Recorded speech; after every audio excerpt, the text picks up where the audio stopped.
¿Cómo andan, queridos teófilos, queridas teófilas? Vamos entonces a sumergirnos en Marcos, capítulo 1, versículo 14 y versículo 15. Un texto programático que nos va a mostrar todo el itinerario de alguna manera de Jesús. ¿Para qué vino Jesús en el fondo? ¿Qué es lo que predicaba Jesús? ¿De qué se trata el reino de Dios? ¿A qué hay que convertirse? ¿Qué significa convertirse en algún punto? Por eso, vamos a abrir las notas de clase, vamos a seguir trabajando como hasta el momento y bajemos entonces a pensar algunas cuestiones. Vuelvo a insistir, leo el texto de vuelta. Después que Juan fuese entregado, marchó Jesús a Galilea y proclamaba la buena nueva de Dios. ¿De qué se trataba esta buena nueva de Dios? De decirle a la gente: el tiempo se ha cumplido, el reino de Dios ha llegado, ¿no? Dos cuestiones bien concretas. ¿Qué pasa entonces? ¿Qué había que hacer para una vez que uno, porque el tiempo se había cumplido y el reino había llegado? Bueno, hay que convertirse y creer en esa buena noticia. Hay que creer en esa promesa de Dios que se cumplió. Hasta ahí lo que nos dice a nivel narrativo el texto. Vamos entonces a hacer un análisis un poco más profundo. Yo les decía que es un texto que tiene un gran contenido intrínseco, una densidad teológica muy importante. Prestemos la atención a cuál es el enmarco, la enmarcación, ¿no? El marco temporal y el marco topográfico de este texto. Es decir, preguntémonos si está marcado temporalmente en algún momento en particular y a su vez también si hay alguna referencia topográfica, alguna referencia geográfica del lugar, ¿no? Tiempo y lugar son importantes muchas veces en los textos como para poder ubicarnos, porque no solamente nos ubican en las coordenadas espaciales y temporales, sino que a su vez también muchas veces, sobre todo en la Biblia, esos lugares y ese tiempo tienen connotaciones, un sentido más profundo del que nosotros creemos que tiene. De hecho, a nosotros también nos pasa. Pensando en nuestras vidas, a veces uno dice: no, ¿cómo me gustaría estar en ese lugar donde vacacionamos hace 2 años? ¿Qué sé yo? En el fondo, no es solamente el lugar lo que significa para mí, que puede ser bonito o no bonito, eso es una cuestión más bien subjetiva quizás, sino lo que ese lugar significa para mí. Bueno, en la Biblia pasa lo mismo. Cuando uno agarra y ve que hay un marco temporal y un marco topográfico, geográfico, hay que prestarle atención.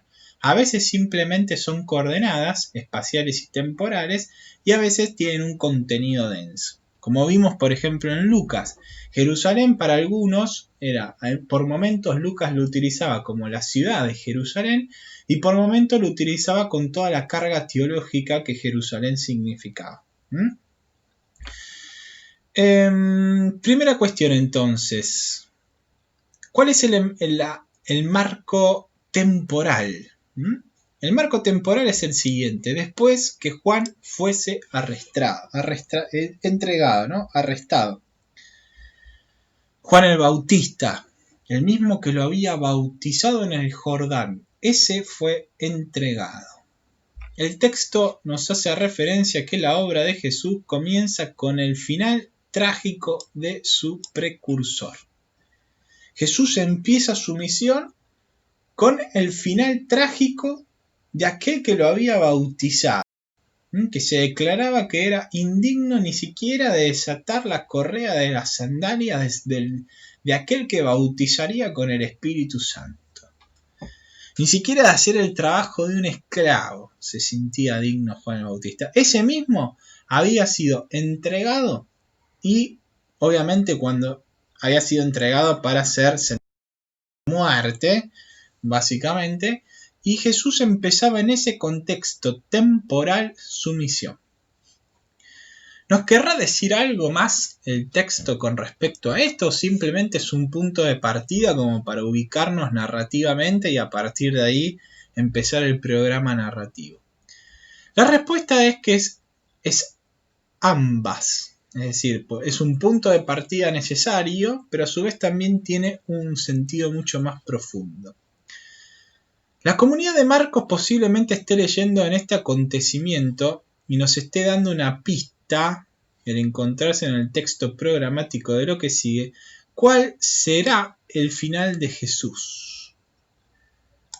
Si a Juan, que no era el Cristo, le sucedió esto por anunciar al que bautiza con el Espíritu Santo, ¿cuánto más le puede llegar a pasar a Jesús el Cristo?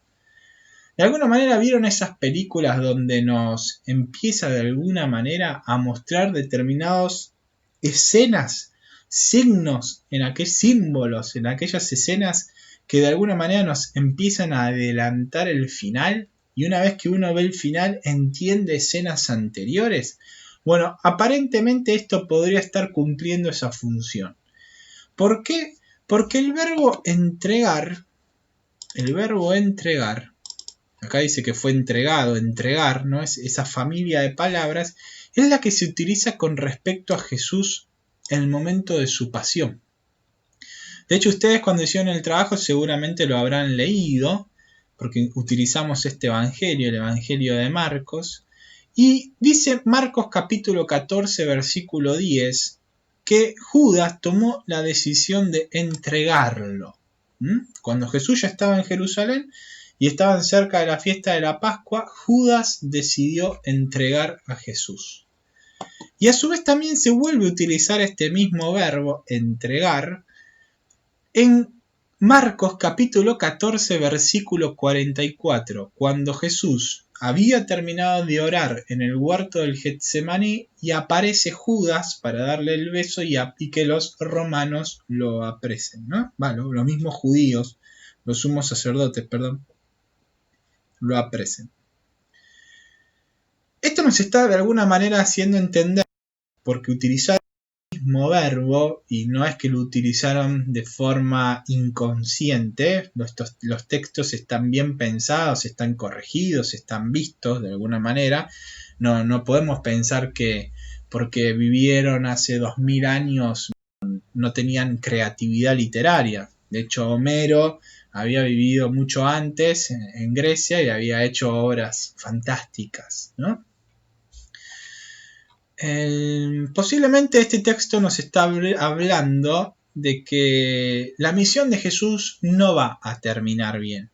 O por lo menos hay chances, empieza a generar tensiones, una tensión narrativa diciendo, no, miren que el precursor terminó mal. Por lo tanto, puede ser que el Cristo termine o no mal como el precursor, pero hay muchas chances de que termine mal. Cuando uno llega a la parte que Jesús es entregado y mira para atrás, uno dice, sí, la verdad que ya me lo habían adelantado, Jesús podía terminar mal. ¿Cuál es el marco geográfico? ¿Solamente es un lugar? ¿Galilea simplemente es un lugar? La respuesta es no. Es un lugar, claro, geográficamente uno lo encuentra en el mapa, a Galilea, la región de Galilea, la podía encontrar en cualquier mapa de la Biblia, uno abre la Biblia, generalmente hay mapas y ahí va a darse cuenta que viene Judea, Samaria y Galilea, ¿no? Donde estaba el lago de Genesaret.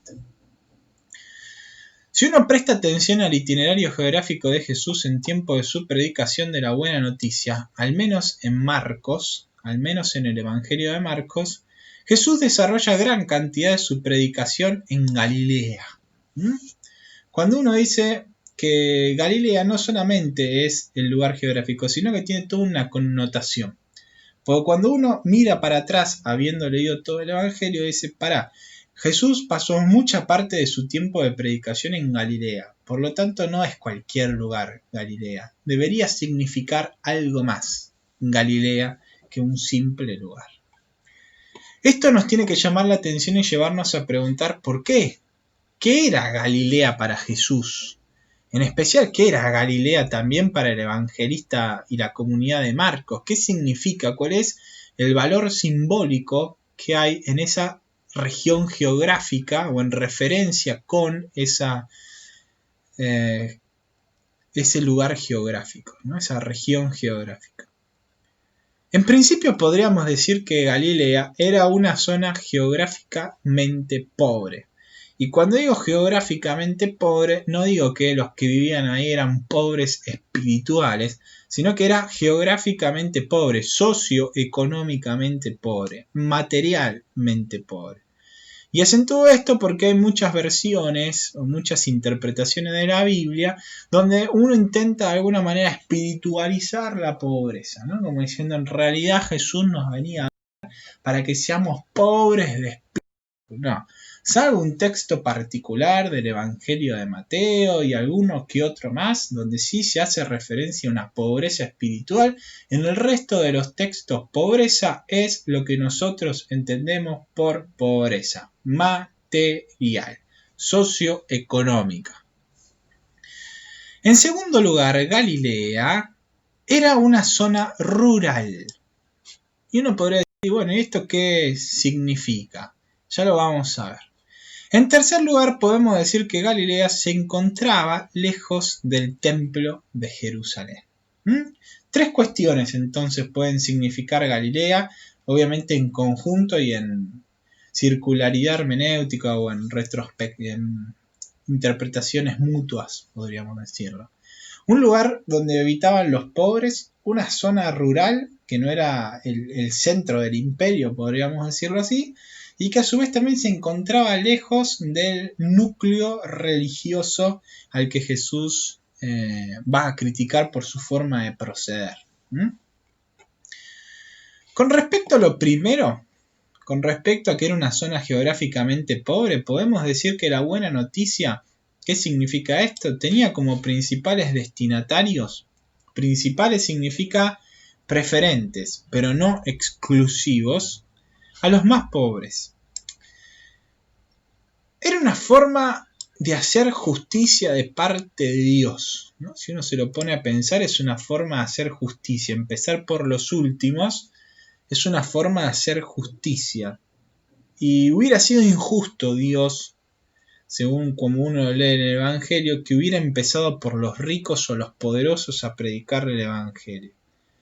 En realidad, el Evangelio, la buena noticia, es una propuesta contracultural, al menos a cómo está estructurado nuestro mundo y cómo estaba estructurado entonces y se siguió estructurando y demás, ¿no? Una forma de decir que si el mundo privilegia a los ricos y a los poderosos, dejándoles hacer justicia a su dedo y ejerciendo el poder según su servicio y sus intereses, Dios obra de una forma distinta. El reino se trata de que haya una verdadera justicia social y que haya una verdadera justicia también espiritual. Es decir, que es justo que todos creamos en este Dios creador. Pero esa justicia o ese amor, esa experiencia religiosa con el Dios creador, implica también consecuencias prácticas. Y no podemos, como dice la primera carta de Juan, amar a Dios a quien no vemos, o decir que amamos a Dios a quien no vemos, si no amamos a los hermanos que tenemos adelante, a quienes sí vemos. Para que eso suceda, para que haya justicia social, debe empezarse a transformar la realidad de los más necesitados. No hay otra. De aquellos a los que los poderosos y los ricos no atienden por estar sumergidos en sus propios intereses. Entonces, tiene una connotación especial Galilea, es el lugar de los pobres, pero no porque Dios le interesa que los pobres sigan siendo pobres, nada que ver y nada más lejano al Evangelio que eso. Sino lo que Dios quiere es una justicia social, lo que Dios quiere es que justamente los pobres progresen, que los pobres sean realmente considerados dignos y que puedan alcanzar los medios necesarios. Porque si la pirámide empieza de alguna manera a trabajarse desde abajo, se va a empezar a achicar, ¿no? Se va a empezar a achicar, y va a empezar a subir de alguna manera. Mientras que si empezamos de arriba, es como que los de arriba, ¿por qué se van a interesar de los de abajo? Esa es la idea. Entonces Dios se encarga de los de abajo porque si los de abajo están bien, los de arriba van a estar bien, ¿no? Esto se utiliza muchas veces para hablar de ideologías económicas o políticas la podrán reconocer a simple vista en los medios de comunicación, no solo acá en Argentina, sino también en la región y en el mundo, ¿no? Pero la propuesta de Dios es distinta. Dios empieza por debajo y promoviendo a los que menos tienen, ¿no? De los que menos se acuerda la sociedad, podemos llamarlo así, o los poderosos, bueno, Dios empieza trabajando desde ahí. Es una forma de hacer justicia distinta. En segundo lugar, el reino se empieza a predicar en una zona rural. ¿Y por qué no se empieza a predicar en las grandes ciudades? Nuestro pensamiento nos llevaría a pensar eso, ¿no? Uno dice, yo quiero dar un mensaje y bueno, vamos a subirlo a las mayores redes sociales, vamos a pagar para que esté publicitado, vamos a generar carteles en las autopistas, vamos a tirar panfletos en medio de, o poner publicidad en la televisión en los horarios de rating. Bueno, Dios no obró así. Dios no hizo surgir a su mensajero en Roma ni en ninguna de las grandes ciudades del Imperio Romano, sino lo empezó a predicar en una zona rural perdida por ahí en medio de la región de Palestina, Israel, ¿no?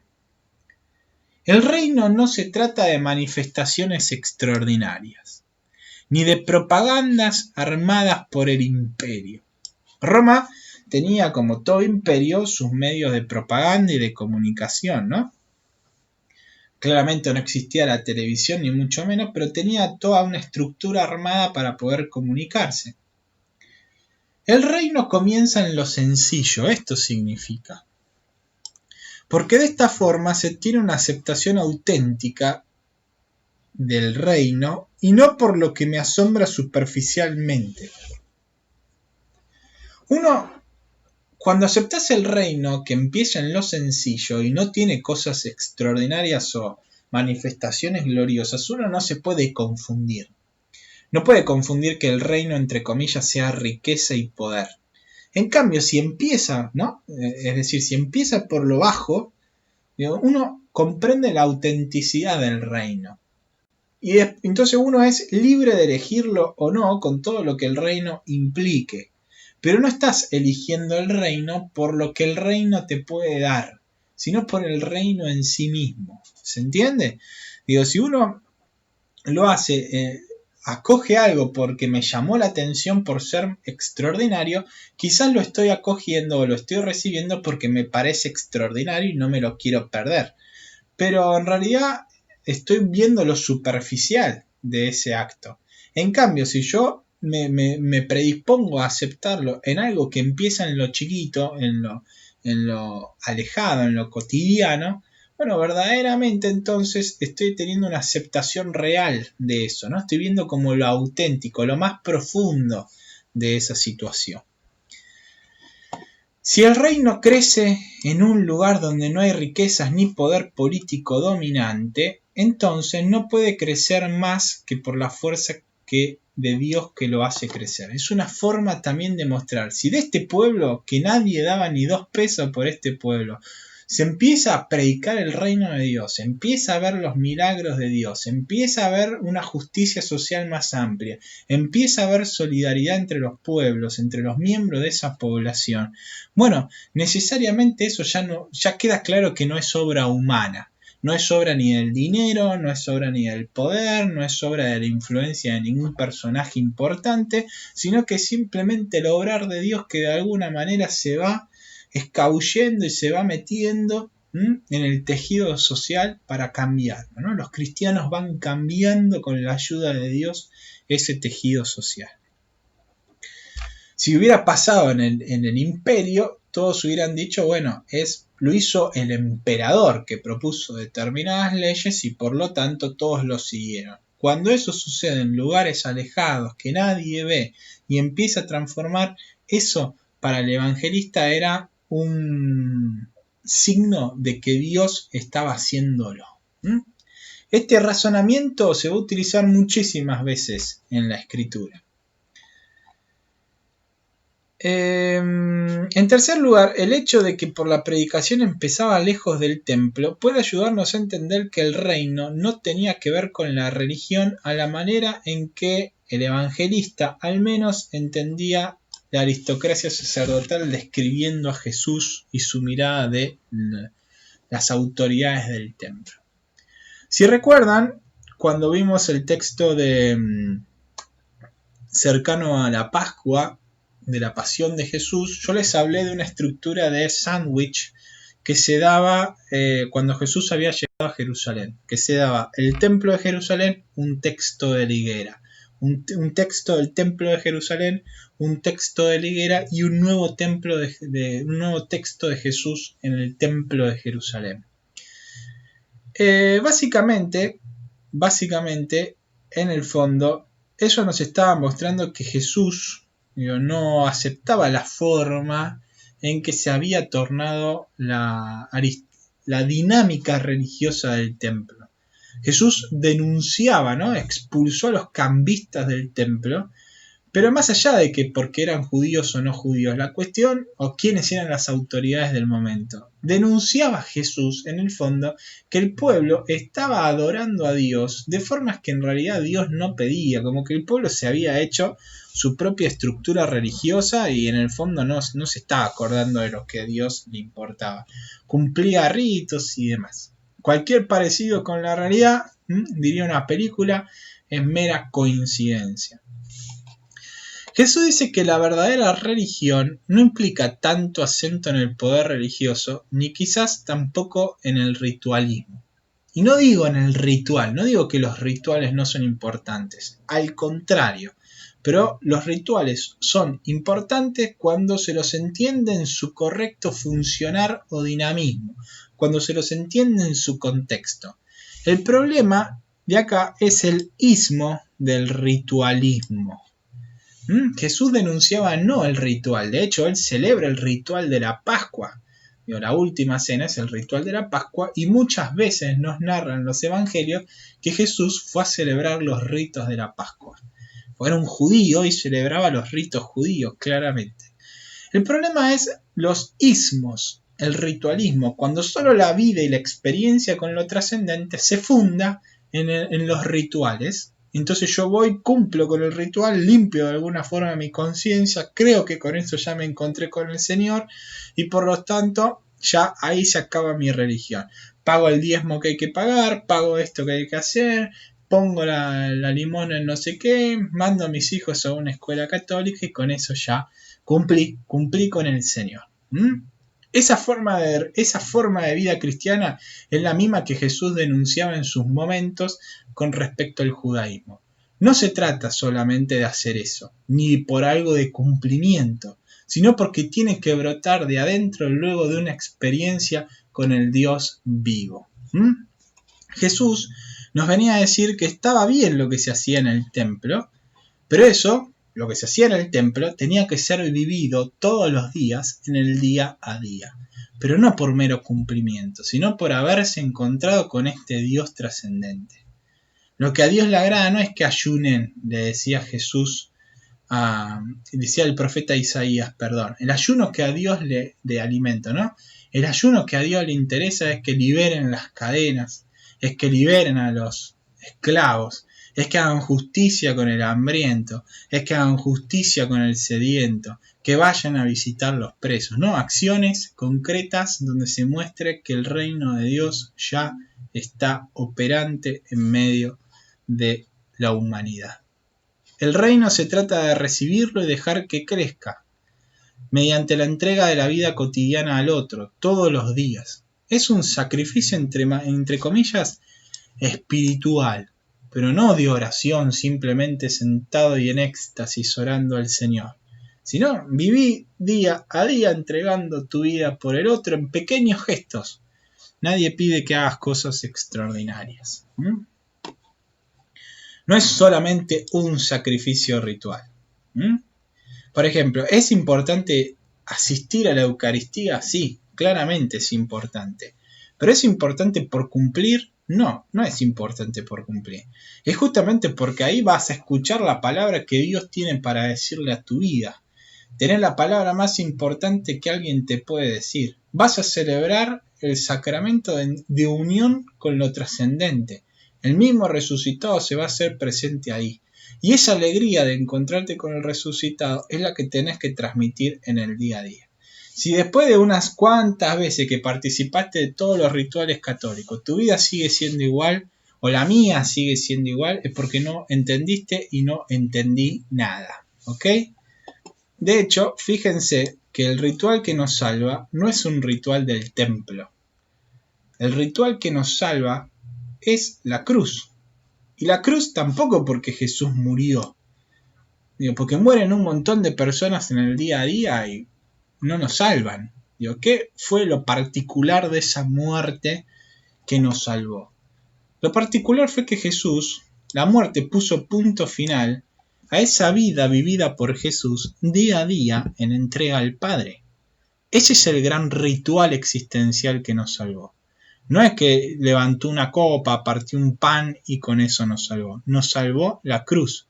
Pero la cruz implica toda la vida de Jesús, que termina en ese acto concreto, en lo temporal, ¿no? Y por haber vivido toda esa vida en la cruz, por haber vivido toda esa vida siguiendo al Padre, por ese acto concreto de la cruz también, el Padre lo resucita y Jesús se levanta entre los muertos. ¿Qué más nos dice el texto? Voy a parar por acá como para hacer otro video y seguimos entonces con una nueva edición.